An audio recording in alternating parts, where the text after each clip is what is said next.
কোনো ব্যাংক কিংবা রাজনৈতিক প্রতিষ্ঠানের সাথে ইসলামকে জড়ানো ঠিক নয় বলে মনে করেন স্বরাষ্ট্রমন্ত্রী সালাউদ্দিন আহমেদ। মঙ্গলবার সংসদ অধিবেশনে জরুরি গুরুত্বপূর্ণ বিষয়ে আলোচনায় তিনি অভিযোগ করেন ইসলামী ব্যাংককে রাজনৈতিক কাজে ব্যবহার করা হয়েছে। এদিকে ওই আলোচনার প্রস্তাবের পক্ষে বিরোধী দলীয় উপনেতা আব্দুল্লাহ মোহাম্মদ তাহের প্রকৃত মালিকের কাছে ইসলামী ব্যাংক ফিরিয়ে দেওয়ার দাবি করেন। আরও জানাচ্ছেন সবুজ মাহমুদ। ৬৮ বিধিতে ইসলামী ব্যাংক নিয়ে আলোচনার প্রস্তাব দেন জামাতের আমির মোহাম্মদ শফিকুর রহমান। প্রস্তাবের পক্ষে তিনি সংসদে বলেন, অন্যায় ও অযৌক্তিক হস্তক্ষেপ করা হয়েছে ইসলামী ব্যাংকে। শুধু ইসলামী ব্যাংক না, যে কোনো ব্যাংক থেকে চুরি ডাকাতি অসততার মাধ্যমে কিছু নিয়ে যদি আত্মসাৎ করে থাকে, তার ব্যাপারে অবশ্যই তদন্ত করে স্টার্ন অ্যাকশন দেশের বিদ্যমান আইনে নেওয়া উচিত। একে একে দলটির ৫ জন এ নিয়ে আলোচনা করেন। বিরোধী দলীয় উপনেতা বৈধ এবং প্রকৃত মালিকদের কাছে ব্যাংকটিকে ফিরিয়ে দেওয়ার দাবি করেন।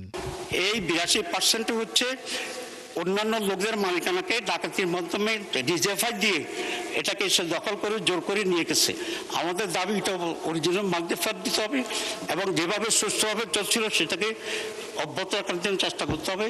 নাহলে গ্রাহকরা আন্দোলন করবে, ইসলামী ব্যাংকের পক্ষে যা আছে তারা আন্দোলন করবে এবং দেশে একটা বড় ধরনের আনরেস্ট হওয়ার সম্ভাবনা আছে। এর জবাবে সরকারি দলের পক্ষ থেকে আলোচনা করা হয়। স্বরাষ্ট্রমন্ত্রী অভিযোগ করেন ইসলামী ব্যাংকে রাজনৈতিক কাজে ব্যবহার করা হয়েছে।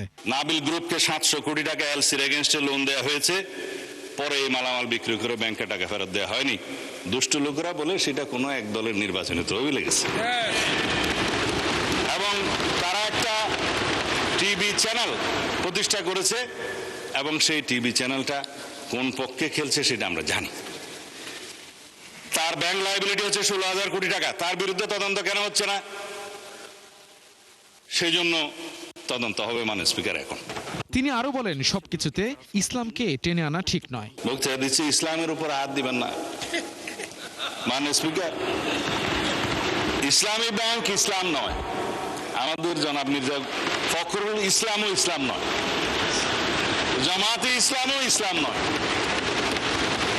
সুতরাং সবকিছুতে ইসলামের উপরে হাত দিবেন না দোহাই দেওয়া কিন্তু ঠিক নয়। স্বরাষ্ট্রমন্ত্রী আরো জানান, আগে ইসলামী ব্যাংক থেকে কে কোন প্রক্রিয়ায় ঋণ নিয়েছে এবং কি কাজে ব্যবহার করা হয়েছে তার তদন্ত হবে। এই মালিকানা ফেরত দেওয়ার যথাযথ ব্যবস্থা গ্রহণ করা হবে মাননীয় স্পিকার। সবুজ মাহমুদ, ৭১, ঢাকা। কারা কত পার্সেন্ট